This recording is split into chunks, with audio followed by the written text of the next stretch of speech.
2023년 11월 6일 연중 제31주간 월요일 제1독서 사도 바오로의 로마서 말씀입니다. 형제 여러분, 하느님의 은사와 소명은 철회될 수 없습니다. 여러분도 전에는 하느님께 순종하지 않았지만 이제는 그들의 불순종 때문에 자비를 잊게 되었습니다. 마찬가지로 그들도 지금은 여러분에게 자비가 베풀어지도록 하느님께 순종하지 않지만 이제 그들도 자비를 입게 될 것입니다. 사실 하느님께서 모든 사람을 불순종 안에 가두신 것은 모든 사람에게 자비를 베푸시려는 것입니다. 오, 하느님의 풍요와 지혜와 지식은 정녕 깊습니다. 그분의 판단은 얼마나 헤아리기 어렵고 그분의 길은 얼마나 알아내기 어렵습니까? 누가 주님의 생각을 안 적이 있습니까? 아니면 누가 그분의 조언자가 된 적이 있습니까? 아니면 누가 그분께 무엇을 드린 적이 있어 그분의 보답을 받을 일이 있겠습니까? 과연 만물이 그분에게서 나와 그분을 통하여 그분을 향하여 나아갑니다. 그분께 영원토록 영광이 있기를 빕니다. 아멘. 주님의 말씀입니다. 복음 루카복음 14장 12절에서 14절의 말씀입니다. 그때 예수님께서 당신을 초대한 바리사이들의 한 지도자에게 말씀하셨다. 내가 점심이나 저녁 식사를 베풀 때 내 친구나 형제나 친척이나 부유한 이웃을 부르지 마라. 그러면 그들도 다시 너를 초대하여 내가 보답을 받게 된다.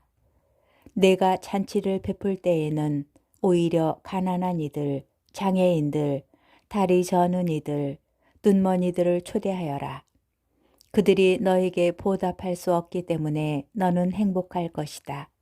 의인들이 부활할 때에 내가 보답을 받을 것이다.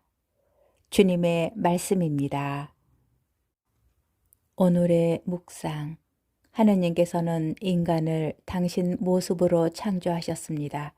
그리고 자유의지를 주시어 모든 피조물에게 이름을 붙일 수 있는 권한과 그들을 다스릴 권한까지 허락하셨습니다.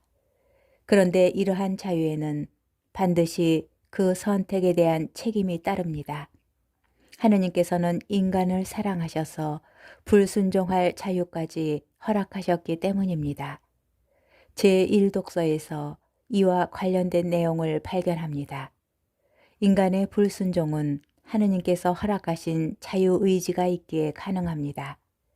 그런데 바오로는 그분께서는 인간의 불순종마저 당신 자비를 베푸시는 도구로 사용하신다고 고백합니다. 한편 복음에서 예수님께서 중요한 가르침을 주십니다. 누군가에게 식사를 대접할 때 자신이 베푼 자선이나 선행에 보답할 수 있는 이들을 대상으로 삼지 말라는 가르침입니다. 인간은 인정받고 싶어하고 보상받기를 기대합니다. 그러나 인내심은 부족합니다. 그래서 지금 당장 눈에 보이는 현세적 보상을 바라기도 합니다. 그런데 사람에게서 오는 보상은 결코 영원할 수 없습니다. 그러므로 하느님께서 허락하신 자유를 책임있게 사용하는 그리스도인, 사람에게서 오는 위로와 인정으로 자신의 이름이 높여지는 것을 먼저 추구하지 않는 그리스도인이 되어야 합니다. 사회에서 버림받고 소외된 이들, 고통받는 변두리 이웃에게 먼저 손을 내밀어야 합니다. 그러면 숨은 일도 보시는 하느님께서 당신께서 바라시는 때에 당신께서 바라시는 방법으로 모두 갚아주실 것입니다. 여러분은 하느님께서 선물로 주신 자유를 어떻게 사용하고 있습니까?